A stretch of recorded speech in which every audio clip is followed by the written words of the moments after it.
नमस्कार, मैं GRS news के लिए गिरीश शेखर बोल।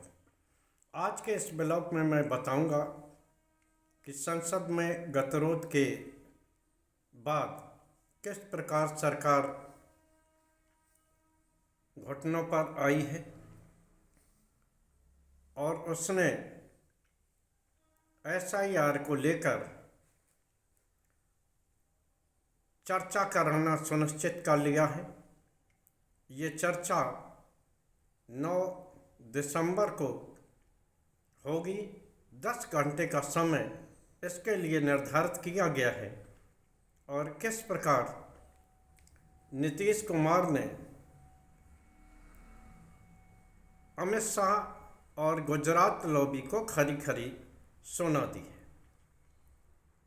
निश्चित तौर पर 2 दिन का समय जो सदन का महत्वपूर्ण था,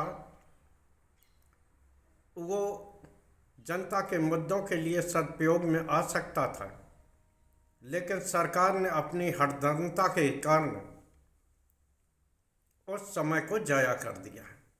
आपने इस शीतकालीन सत्र के प्रारंभ में प्रधानमंत्री का उद्बोधन सुना होगा, जिसमें उन्होंने विपक्ष को जिम्मेदार ठहराया और विपक्ष को एक तरह से सलाह दी कि वो सदन में ड्रामा न करे। ये ड्रामा की जगह नहीं है, नारों की जगह नहीं है। निश्चित तौर पर प्रधानमंत्री ये चाहते थे कि इस पर जो विपक्षी दल हैं, खासकर राहुल गांधी, इस पर कोई कमेंट करे और उसी कमेंट को लेकर गोदी मीडिया और भारतीय जनता पार्टी का इकोसिस्टम उन्हें बदनाम करने में लग जाए। लेकिन राहुल ने लगातार इस बात से, मीडिया से बात करने से परहेज किया और उन्होंने कहा उन्हें जो भी बात कहनी होगी वो अपनी बात को सदन में कहेंगे और प्रधानमंत्री के सामने करेंगे। निश्चित तौर पर 2 दिन का जब गतिरोध रहा, सरकार ये समझ गई कि बिना विपक्ष को साथ लिए सदन को चलाना मुश्किल है। शोर शराबे और हंगामे के बीच पीठासीन जो अधिकारी होते हैं वो किस प्रकार से मुश्किल में आए।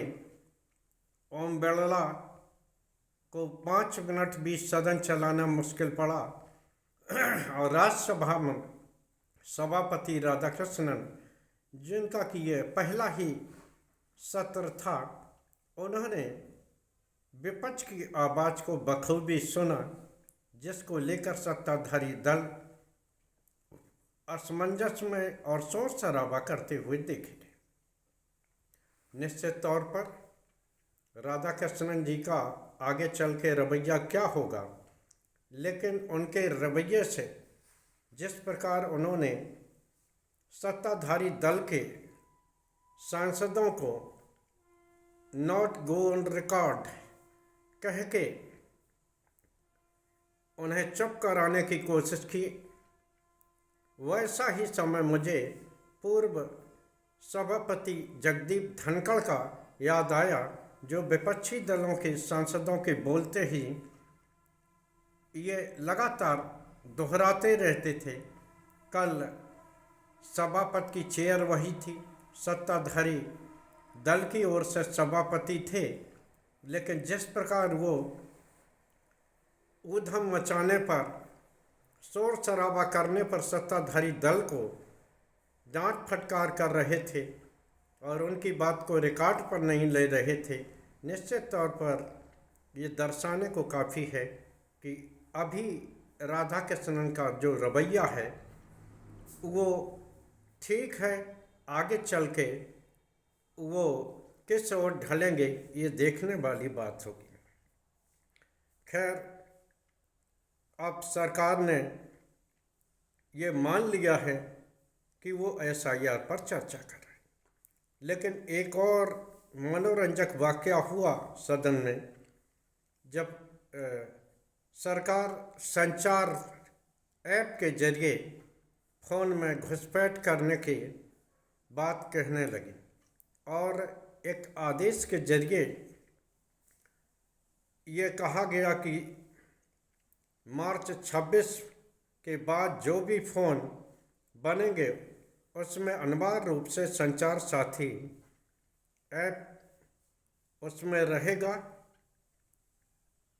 इसको विपक्षी नेताओं ने और अन्य लोगों ने यह कह के विरोध किया कि इस ऐप के जरिए सरकार आम लोगों की स्वतंत्रता को बाधित कर रही है और निश्चित तौर पर ये सरकार का कदम असंवैधानिक है, अलोकतांत्रिक है। पहले तो सरकार ने इसे बचाने का कोशिश की, उनके प्रवक्ता ये समझाने में लग गए कि ये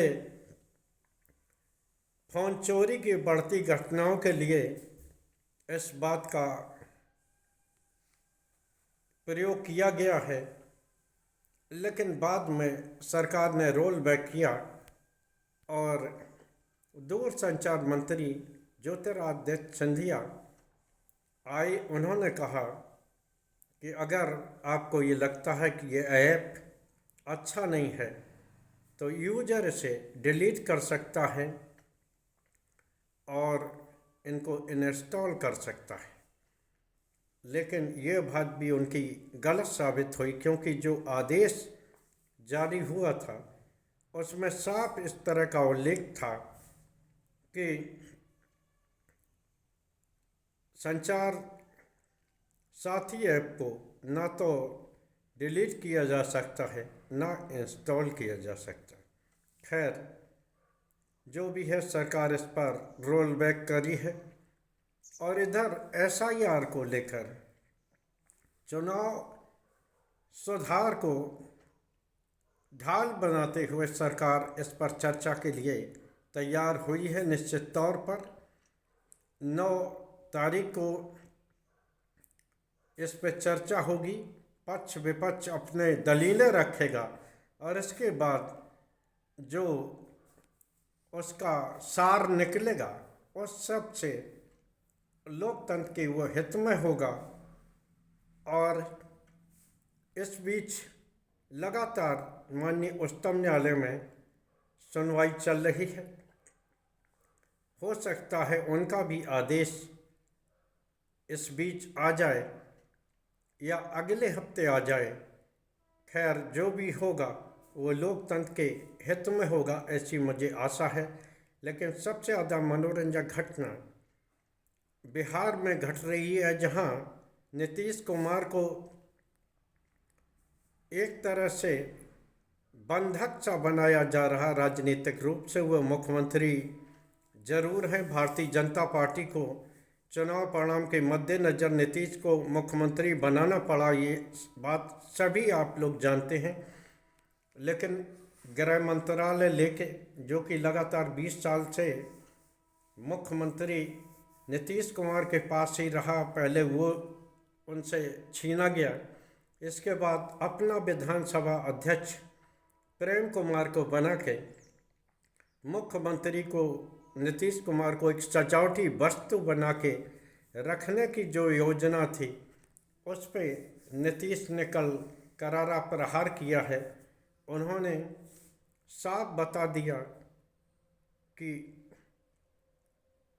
10 एमएलए हमारे दल में आ रहे हैं, अगर आप ऑपरेशन लोटस इसमें चलाएंगे तो ये अच्छी बात नहीं होगी, क्योंकि आपने कई बार विपक्षी सांसदों को तोड़कर अपने दल में मिलाया। अब वो विधायक अगर हमारे पास आना चाहते तो आप इसे रोक नहीं सकते। अब देखना यह है कि नीतीश कुमार, जिनके हाथ से कानून के साथ साथ विधानसभा की ताकत भी छीन ली गई है एक तरह से, तो वो कितना इस योजना में सफल होते हैं। लेकिन जैसा कि मैंने पिछले ब्लॉग में भी आपको बताया था कि नीतीश कुमार ऐसे चतुर राजनीतिज्ञ हैं कि जो कब क्या कर दें ये खुद उनको ही जानकारी होती है, कोई भी उस बारे में कयास नहीं लगा जा सकता। हम भी इस बारे में कयास ही लगा रहे हैं। खैर, SIR को लेकर जो चर्चा सरकार तैयार हुई है उसकी भी सराहना की जानी चाहिए कि आखिर